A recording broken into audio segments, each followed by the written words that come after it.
오늘 우리에게 주신 하나님의 말씀은 시편 144편 1절로부터 15절입니다.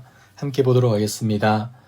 나의 반석이신 여호와를 찬송하리로다. 그가 내 손을 가르쳐 싸우게 하시며 손가락을 가르쳐 전쟁하게 하시는도다. 여호와는 나의 사랑이시요 나의 요새이시요 나의 산성이시요 나를 건지시는 이시요 나의 방패이시니 내가 그에게 피하였고 그가 내 백성을 내게 복종하게 하셨나이다. 여호와여, 사람이 무엇이기에 주께서 그를 알아주시며 인생이 무엇이기에 그를 생각하시나이까. 사람은 헛것 같고 그의 날은 지나가는 그림자 같으니이다. 여호와여, 주의 하늘을 들이우고 강림하시며 산들에 접촉하사 연기를 내게 하소서. 번개를 번쩍이사 원수들을 흩으시며 주의 화살을 쏘아 그들을 무찌르소서. 위에서부터 주의 손을 펴사 나를 큰 물과 이방인의 손에서 구하여 건지소서. 그들의 입은 거짓을 말하며 그의 오른손은 거짓의 오른손이니이다. 하나님이여, 내가 주께 새 노래로 노래하며 열줄 비파로 주를 찬양하리이다. 주는 왕들에게 구원을 베푸시는 자시요 그의 종 다윗을 그 해하려는 칼에서 구하시는 자신이이다. 이방인의 손에서 나를 구하여 건지소서. 그들의 입은 거짓을 말하며 그 오른손은 거짓의 오른손이니이다.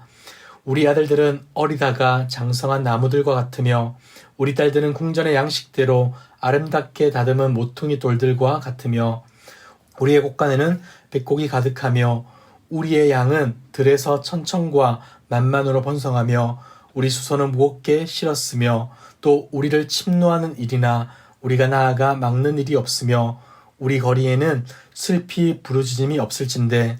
이러한 백성은 복이 있나니 여호와를 자기 하나님으로 삼는 백성은 복이 있도다. 아멘. 시편 144편은 오건에 기록된 다윗의 시편 중에서 7번째 등장하는 시입니다. 140편에서 143편까지의 비탄시가 끝나고 144편과 145편에서는 왕이신 하나님께 초점을 맞추어 간구와 찬양의 노래를 올려드리고 있습니다. 내용적으로 볼 때 시편 144편은 이방인의 손에서 구원해달라는 왕의 기도에 해당하는 것이죠. 먼저 1절을 보도록 하겠습니다. 나의 반석이신 여호와를 찬송하리로다. 그가 내 손을 가르쳐 싸우게 하시며 손가락을 가르쳐 전쟁하게 하시는도다. 오늘의 시편은 전쟁에서 승리를 주실 하나님을 찬양함으로 시작됩니다. 그리고 여호와를 하나님으로 삼는 왕과 백성이 얼마나 행복한 자인지를 알려주며 마무리되죠. 이 당시 다윗은 자신이 왕의 자리에 있었음에도 불구하고 온 세상의 왕은 하나님이시며 모든 권세와 능력과 힘이 하나님께 있음을 인정하며 이렇게 찬양한 것입니다. 사랑하는 성도 여러분, 하나님을 향한 다윗의 고백을 한번 보십시오. 2절입니다.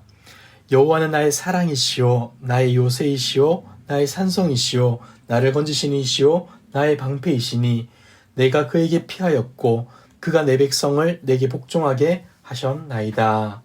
아멘.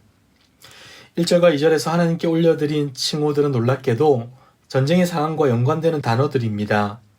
반석, 요새, 산성은 전쟁에서 적의 공격을 방어하는 장소이고 방패는 적의 공격을 방어할 수 있는 무기에 해당합니다.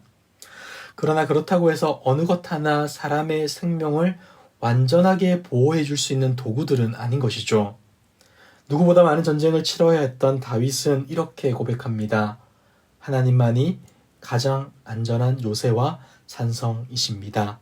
하나님만이 저의 생명을 보호하고 건지시는 분이십니다. 라고 말이죠.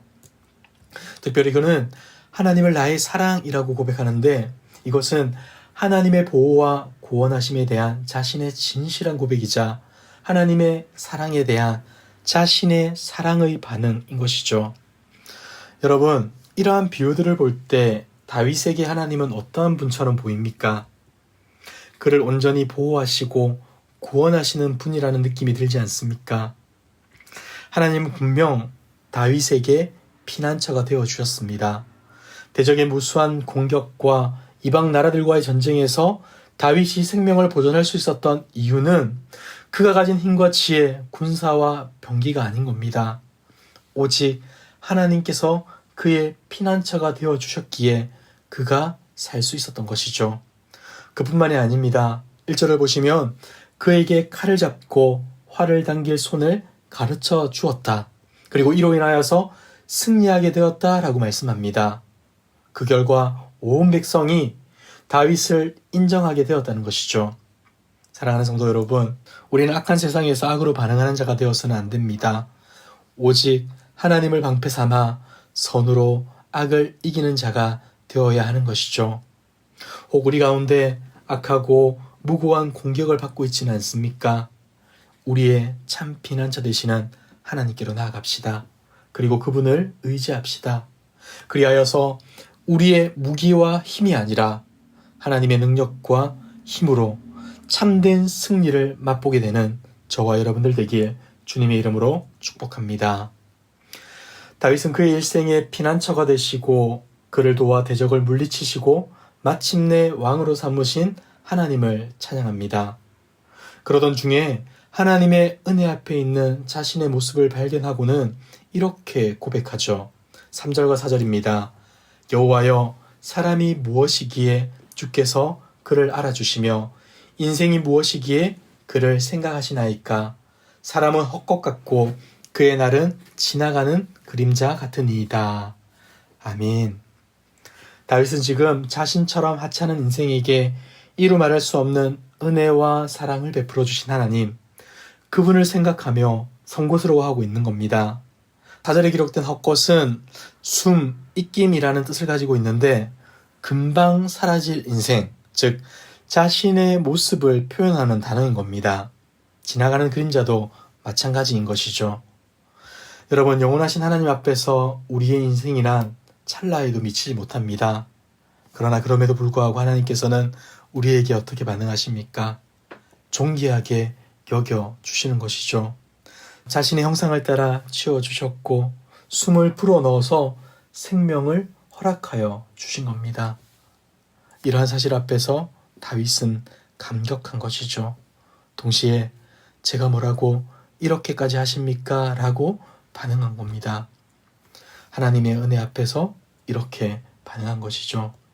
사랑하는 성도 여러분, 우리는 어떠한 고백과 반응으로 살아가고 있습니까? 저와 여러분은 분명 날마다 하나님의 은혜를 구하며 살아가야겠지만 그 은혜의 이유마저도 하나님께 있음을 기억합시다. 내가 은혜 받을 만한 자격이 있어서가 아니라 하나님께서 아무 조건 없이 우리를 구원해 주시고 은혜 주셨다는 사실을 기억하며 오늘도 감사함과 동시에 송구스러워하며 오늘도 겸손히 하나님의 은혜에 반응하며 살아가는 저와 여러분들 되길 주님의 이름으로 축복합니다. 이어지는 5절과 6절에서는 하나님의 도움을 바라는 다윗의 모습이 나옵니다. 그는 하나님께서 강림하셔서 원수들을 무찔러 달라고 간구하는데 본문을 보시면 다윗은 분명 현재 어려움을 당하고 있는 상황입니다. 그렇다면 지금 다윗을 위협하는 원수들은 누굽니까? 7절을 보시면 큰 물과 이방인의 손에서 건져주시기를 간구하는데 이들은 거짓의 입과 거짓의 오른손을 가진 자로 묘사됩니다. 우리가 잘 아는 것처럼 오른손은 맹세할 때 사용되는 손입니다. 아마도 이들은 거짓된 맹세로 다윗을 속였던 것으로 보여집니다. 하나님 앞에서 정직하게 살아가던 다윗에게 거짓과 속임수를 써서 큰 피해를 입혔던 것이죠. 이 결과 다윗은 큰 물에 빠진 것처럼 위태롭고 혼란스럽게 되었습니다. 라고 고백하고 있는 것입니다.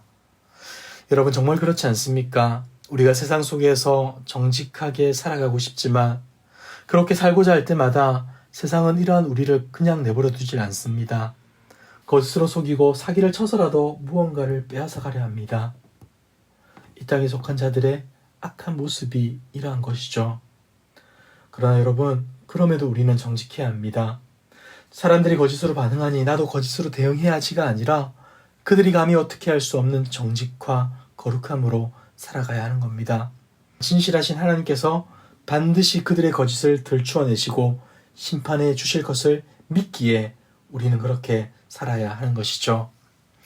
거짓된 세상 속에서 성도로 살아가는 것이 힘들고 답답하십니까? 연약하고 한계투성이이지만 우리를 여전히 사랑하시는 하나님께로 나아갑시다. 억울하고 답답한 일을 당해 기댈 곳이 하나도 없습니다 라고 좌절할 것이 아니라 지금도 우리를 주목하시는 하나님을 바라봅시다. 하나님께서는 분명 하늘에서 우리에게로 찾아와 우리를 위로하시고 우리를 위해 싸워 주실 것입니다. 여러분, 어려움과 고통 속에서 좌절하고 절망하는, 아니 세상의 방식을 따라 무언가를 시도하는 우리가 아니라 그런 때일수록 더욱더 하나님께 무릎으로 나아가게 되는 저와 여러분들 되길 주님의 이름으로 축복합니다. 마지막으로 12절에서 15절까지는 하나님이 베풀어 주신 풍요와 평화를 위한 기도를 드립니다. 15절을 보시면 다윗이 정의하는 복에 대한 내용이 나오는데 우리 함께 보도록 하겠습니다. 이러한 백성은 복이 있나니 여호와를 자기 하나님으로 삼는 백성은 복이 있도다. 아멘. 사랑하는 성도 여러분, 여호와를 나의 하나님으로 삼는 백성에게 복이 있음을 믿으시길 바랍니다.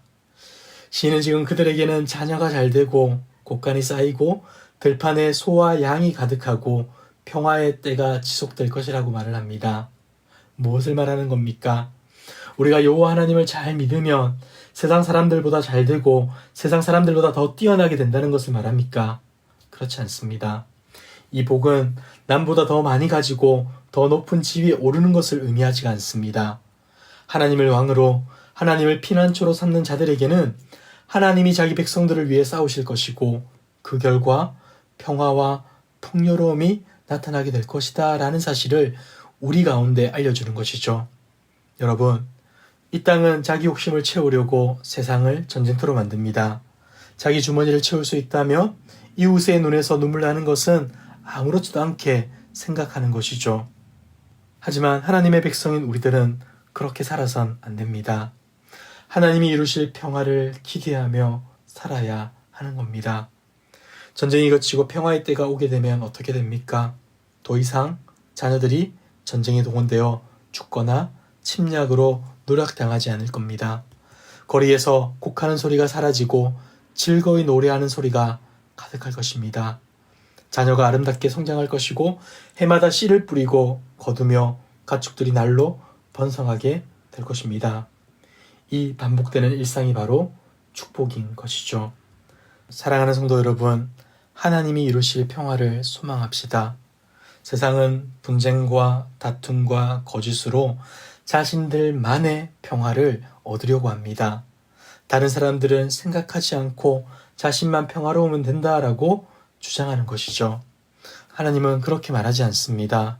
하나님의 방식으로 모두가 평화로운 삶을 살길 원하시는 것이죠. 여러분, 세상이 그릇된 평화에 현혹되어 세상의 방식으로 살아가는 우리의 모습이 아니라 하나님의 복, 하나님의 평화를 바라봄으로 하나님의 말씀에 순종하며 그 말씀을 따라 살아가는 저와 여러분들 되길 주님의 이름으로 축복합니다. 기도하겠습니다. 모든 영광과 찬양을 받으시기에 합당하신 하나님 아버지, 한없이 부족하고 연약한 우리를 끝까지 사랑하시고 예수 그리스도의 십자가의 보혈로 구원해 주심에 감사드립니다. 하나님의 은혜로 우리가 지금 이 자리에 있음을 고백하며 날마다 은혜 가운데 살아가길 원합니다. 하나님을 향한 찬양과 감사가 넘치게 하시며 세상의 수많은 제약과 거짓 속에서 흔들리지 않고 오직 우리의 피난처 되시는 하나님을 바라보며 그곳에서 참된 평안과 기쁨을 맛보게 하옵소서. 오늘도 사랑하는 하나님 때문에 행복한 하루 되길 소망하오며 이 모든 말씀 예수님의 이름으로 기도드리옵나이다. 아멘.